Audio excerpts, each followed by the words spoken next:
नमस्कार। हेलो, नमस्कार। मैं डॉक्टर सुशील कुमार सिंह आपका द कॉमर्स विजन पर स्वागत करता हूं। इनकम टैक्स के फर्स्ट लेक्चर में हम लोग देखे थे कि टैक्स क्या है, टैक्स की कौन कौन से टाइप्स होते हैं, डायरेक्ट टैक्स क्या है, इनडायरेक्ट टैक्स क्या है, सरचार्ज क्या होता है, स्लैब रेटेज क्या होती हैं, ये सब चीज़ों को हमने स्टडी किया था। ओके, आज हमको देखना है इम्पोर्टेंट डिफिनीसन कि उससे रिलेटेड कौन कौन सी इम्पोर्टेंट डिफिनीसन हैं। Concept of gross total income. First of all, we are discussed about what is gross total income. Gross total income क्या होती है? तो gross total income means a monetary income which is derived from definite sources with some sort of regularity or expected regularity. The definition source of income are okay means कि कोई भी ऐसी monetary income जो कि regular या irregular basis पर आपको प्राप्त हो रही है, that is gross total income. Gross total income में कौन कौन सी चीज़ें ऐड होती हैं या किस हेड या कौन से सोर्स हैं जिनको हम लोग ऐड करते हैं। तो यहाँ पर देखते हैं फर्स्ट पर क्या है, सैलरी। तो यहाँ पे आपको बता दें कि ओनली 5 हेड्स हैं, उसी 5 हेड्स को हम लोग इनकम टैक्स में ऐड करते हैं। वो कौन कौन से हैं? फर्स्ट पर सैलरी है, सेकेंड पे हाउस प्रॉपर्टी है, थर्ड पर income from business and profession है, फोर्थ पे कैपिटल गेन है, and last and 5 other source income है। इन्हीं पांचों को हम लोग ऐड करते हैं और ऐड करके ग्रॉस टोटल इनकम कैलकुलेट करते हैं। मीन्स कि अलग अलग तरीके से इस चैप्टर को स्टडी किया जाएगा कि सैलरी क्या है, सैलरी में कौन कौन से अलाउंसेस मिलते हैं, कौन कौन से परक्यूजिट्स हैं, ये सब चीज़ों का हम लोग स्टडी करेंगे। वैसे ही आप बिजनेस एंड प्रोफेशन भी करेंगे, वैसे ही हाउस प्रॉपर्टी को कैलकुलेट करेंगे कि हाउस प्रॉपर्टी में किस प्रकार से जो रेंट पर यदि कोई दिया जा रहा है हाउस तो उस पर कैसे कैलकुलेट किया जाएगा, ये सब चीज़ों को हम लोग स्टडी करते हैं। कैपिटल गेन में लॉन्ग टर्म कैपिटल गेन क्या है, शॉर्ट टर्म कैपिटल गेन क्या है, उसके लिए अलग अलग से डेफिनेशन है जिसको हम लोग स्टडी करेंगे। ओके, तो ग्रॉस टोटल इनकम आप लोगों को समझ में आ गया होगा कि केवल ग्रॉस टोटल इनकम में मॉनेटरी रिफॉर्म है जो 5 हेड्स में आएंगे उनको केवल हम लोग ऐड कर लेते हैं, only for adding of 5 heads. Okay, next slide में चलते हैं।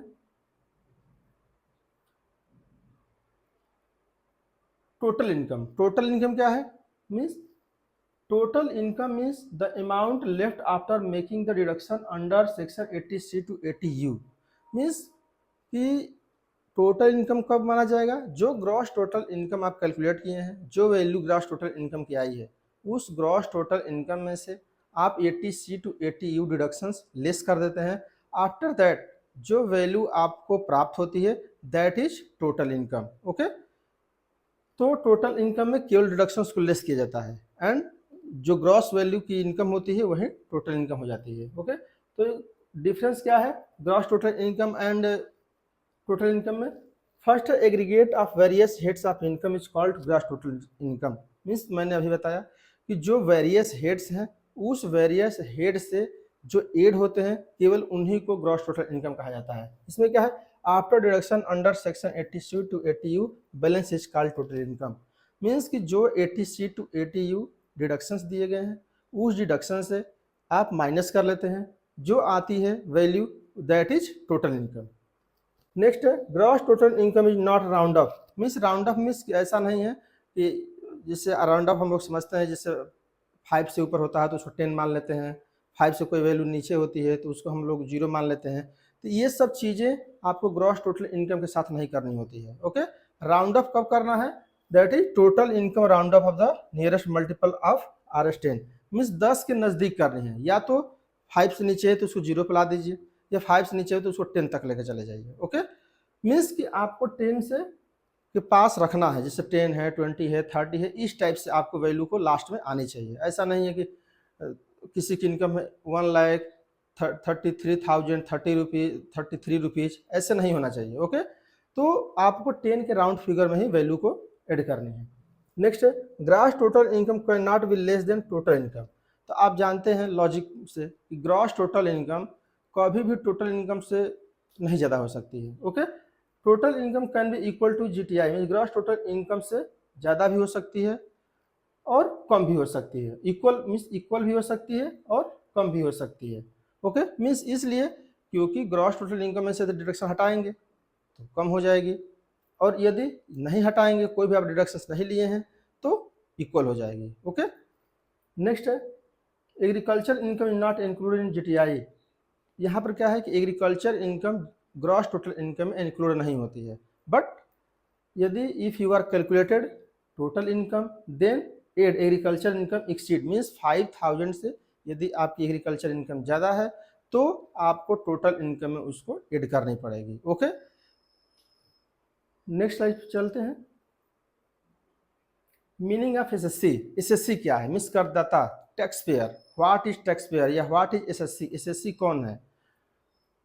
SSC is an individual who is liable to pay tax for the income earned by him for a particular financial year. Means ऐसा SSC वह है जो कि एक particular year में कोई भी इनकम अर्निंग करता है, that is liable to pay tax, that is tax payer और एसएससी। ओके, नेक्स्ट है डीम्ड एसएससी। एक कॉन्सेप्ट डीम्ड एसएससी की। डीम्ड एसएससी मीन्स माना गया करदाता। डीम्ड एसएससी की डिफिनेशन क्या है?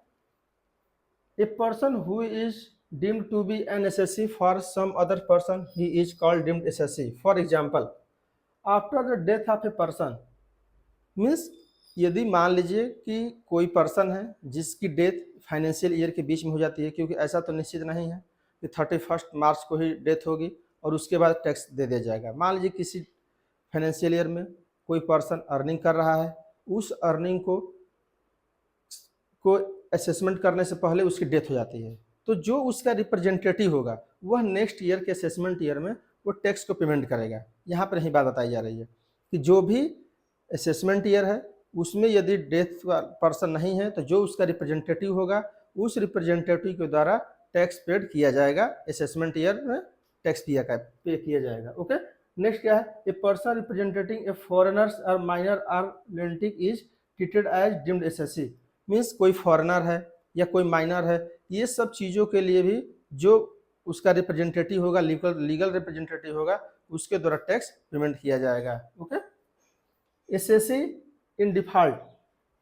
एक और कंसेप्ट है, एसएससी एक डिफॉल्ट भी होते हैं। Assessee default means when a person is responsible for doing any work under the act and he fails to do it, he is called an assessee in default.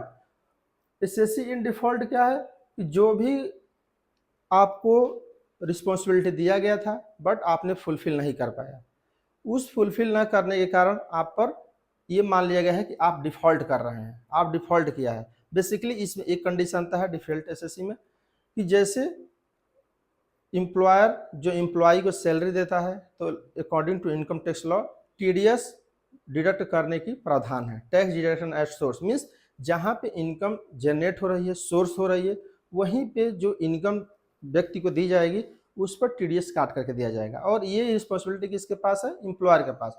But employer ऐसा नहीं करता है तो ये SSC in default माना जाएगा। कौन माना जाएगा? जो एम्प्लॉयर होगा, जिसको ये रिस्पॉन्सिबिलिटी है। तो या तो एम्प्लॉयर होगा या कोई भी गेम है जो गेम ऑपरेट कराते रहे हैं, या कोई केवीसी आप देखते होंगे, जो केवीसी में वो भी एक कैजुअल इनकम की तरह है, तो वहाँ पर भी आप जानते हैं कि जो आप अर्न करते हैं तो टोटल वैल्यू नहीं मिलती है, उसमें से कुछ काट करके मिलता है। अगर वो मान लीजिए कि नहीं काटता है तो जानते क्या होगा? फिर उनको डिफ़ॉल्ट मान लिया जाएगा। ओके, एसएससी इन डिफ़ॉल्ट है क्योंकि उनको ये रिस्पॉन्सिबिलिटी था जो भी विनर होंगे उस विनर की जो विनिंग प्राइस है उसमें से आप टैक्स डिडक्ट करके आप उसको पेमेंट करिएगा, बट उन्होंने ऐसा नहीं किया, इसलिए वह एसएससी इन डिफ़ॉल्ट माना जाएगा। ओके, तो आप समझ गए कि एसएससी क्या है, एसएससी इन डिफ़ॉल्ट क्या है, डीम्ड एसएससी क्या है। ओके, तो we are going to next slide. Assessment year section 2 sub section 9। Assessment year क्या है? असेसमेंट ईयर मीन्स जो आपकी प्रीवियस ईयर में अर्निंग है, आप जानते हैं कि असेसमेंट ईयर में जो नेक्स्ट ईयर आने वाला है उस नेक्स्ट ईयर में आप उसको पेमेंट करते हैं। ओके, जैसे मान लीजिए कि आपकी इनकम जो है आपकी 2023-24 की है, तो that is previous year. Okay, जिस ईयर में अर्निंग होती है that is previous year, and इसका जो नेक्स्ट ईयर आने वाला है means 2024 25 that is assessment year. Okay, ये असेसमेंट ईयर है। मीन्स जब आपकी प्रीवियस ईयर समाप्त होती है 31 मार्च को, तो जो 1 अप्रैल से आती है, तो जो 31 मार्च से पहले 1 ईयर में आप अर्निंग किए हैं उस अर्निंग को असेसमेंट ईयर में अपना टैक्स एसेस करना होता है। आपको कैलकुलेट करना होता है कि हमारी प्रीवियस ईयर में कितनी इनकम थी, उस पर हमारा कितना टीडीएस गया, कहाँ कहाँ पे मैंने इन्वेस्ट किया, कहाँ पे इन्वेस्ट किया जहाँ पे मुझे टैक्स फ्री हो सकता है, इंश्योरेंस कितना किया, ये सब चीज़ों का जो बायोडाटा है, जो भी ये सब चीज़ों का कैलकुलेशन है, ये आप असेसमेंट ईयर में करते हैं। इसीलिए असेसमेंट ईयर में टैक्स कैलकुलेशन होता है on the behalf of earning previous year. Okay, तो I think you are understand. Next है प्रीवियस ईयर। तो मैं यही बता दें previous year, previous year mean simple से समझिए कि earning year. Okay, earning year. Okay, जिस वर्ष आप अर्निंग कर रहे हैं दैट इज प्रीवियस ईयर। जिस वर्ष आप अर्निंग करेंगे यही आपका प्रीवियस ईयर है। ओके, तो असेसमेंट ईयर प्रीवियस वर्ष समझ गए। तो यहाँ पर ध्यान रखिएगा हमेशा प्रीवियस ईयर मीन पिछला वर्ष होगा जिसमें आप अर्निंग करते हैं, और असेसमेंट ईयर में जिस वर्ष आप टैक्स को कैलकुलेट करके गवर्नमेंट को टैक्स पेमेंट करते हैं that is assessment year. Okay, इसमें मैं बताया अभी तक, देख लीजिए यहाँ पे 2024-25 ये क्या है, year in which income is earn, means income जिसमें अर्न हो रही है 2024-25 में जो अभी चल रहा है इसमें अर्निंग इनकम हो रही है। असेसमेंट ईयर क्या होगा इस वर्ष का, year in which income is assessed and taxed, means 2025-26 जो आएगा उसमें टैक्स को टैक्स किया जाएगा, एसेस किया जाएगा, that is assessment year. Okay, next slide पे चलते हैं। Difference between the previous year and the assessment year. अब यहाँ पर देखते हैं कि असेसमेंट और प्रीवियस ईयर में क्या डिफरेंस है। ओके, तो the previous year section 3 of the income tax implement होता है, जबकि इसमें सेक्शन 29 इंप्लीमेंट होता है। ओके, नेक्स्ट है previous year means the financial year immediate preceding the assessment year. Means previous year क्या है, जो असेसमेंट ईयर का प्रीसीडिंग ईयर मीन्स जो पहले का ईयर है that is previous year. Okay, next assessment year means the period of 12 month commencing on the first day of April year and ending on 31st March of the next year। Means जो अप्रैल 1 अप्रैल से start होगा और 31 मार्च तक चलेगा, means next जो previous year का next year है that is assessment year. Okay, previous year में be less than 12 month in case of newly set up business और प्रोफेशन। यहाँ पर क्या है कि जो प्रीवियस ईयर है वह कम वर्ष का हो सकता है। इसको एग्जाम्पल से समझते हैं कि कैसे हो सकता है।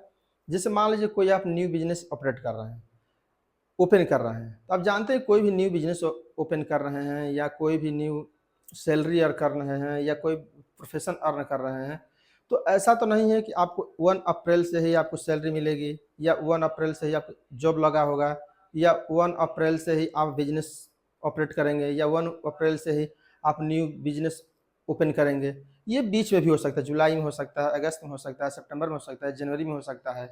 तो इसलिए बट आप कभी भी स्टार्ट करेंगे आपकी प्रीवियस ईयर समाप्त हो जाएगी 31 मार्च को, जो फर्स्ट प्रीवियस ईयर होगा आपकी बिजनेस का। जैसे मान लीजिए आपने जनवरी में स्टार्ट किया बिजनेस, तो आप जनवरी बिजनेस करेंगे, फरवरी करेंगे एंड मार्च करेंगे।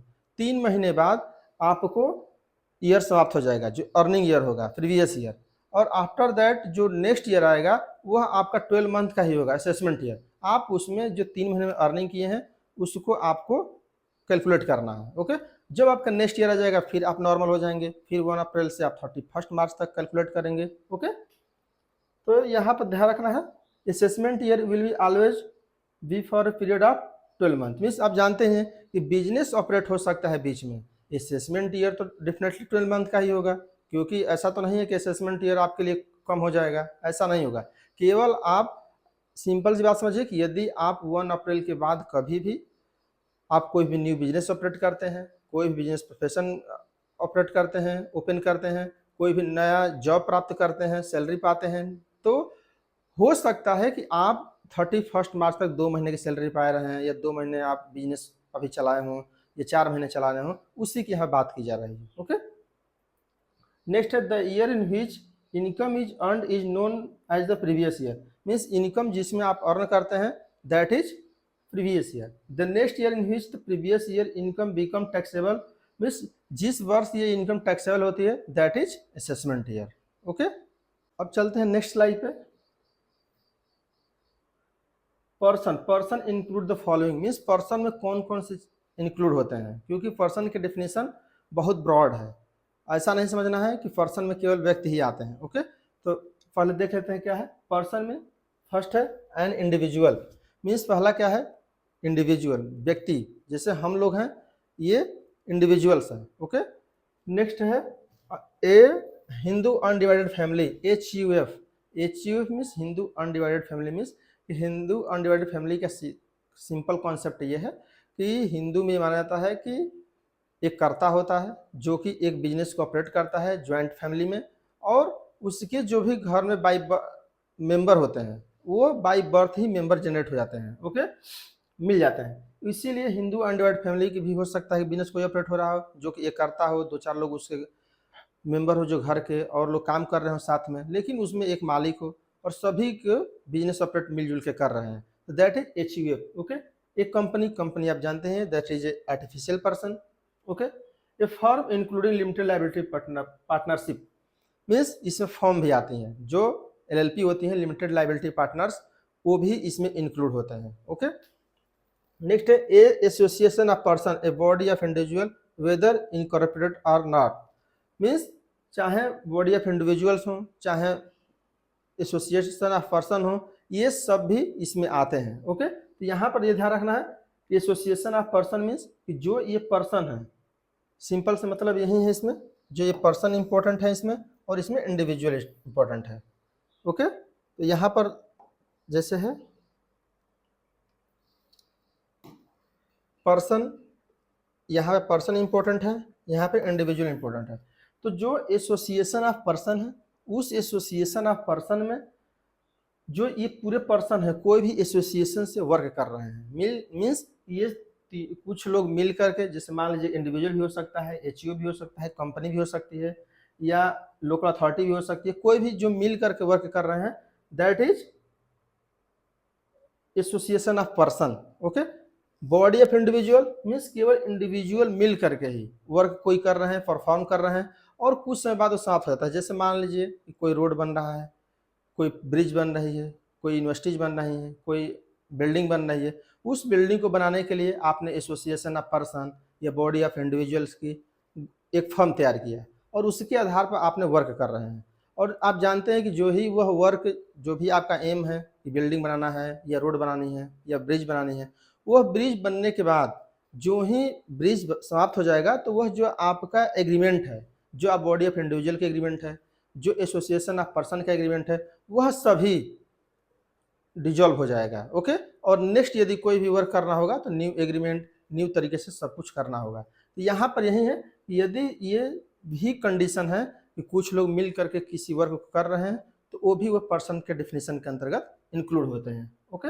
ये लोकल अथॉरिटी भी कोई हो सकती है जो गवर्नमेंट की अथॉरिटी होती है, जैसे म्यूनिसिपल है, पंचायत है, ये सब चीज़ें भी आती हैं। Okay, every artificial person not falling within any of the preceding sub class. Okay, तो कोई भी आर्टिफिशियल पर्सन भी इसमें अंतर्गत आता है जो कि with in any of the preceding sub class, means जो कि और क्लास में नहीं आया है वो भी आ सकता है। मीन्स इसमें बता दिया गया है कि इसके अतिरिक्त भी यदि कोई आता है तो भी वह पर्सन के डेफिनेशन के अंतर्गत आएगा। ओके, यहाँ तक था कुछ डिफिनेशन थे इनकम टैक्स रिलेटेड जिसको हम लोग ने स्टडी किया और देखा कि क्या डेफिनेशन है। यदि किसी को कुछ प्रॉब्लम हो तो आप कमेंट कर सकते हैं, तो उस पर मैं रिप्लाई भी कर दूंगा ताकि आप लोग को बेहतर समझ में आए। और यदि इसमें से कुछ छूट गया हो या कुछ ऐसी चीज़ें हो जो आपको समझ में ना आया हो तो आप कमेंट करके पूछ लीजिएगा या उस पर एक न्यू कोई वीडियो बना दी जाएगी। ओके, तो आप को ये ध्यान रखना है कि यदि किसी को प्रॉब्लम हो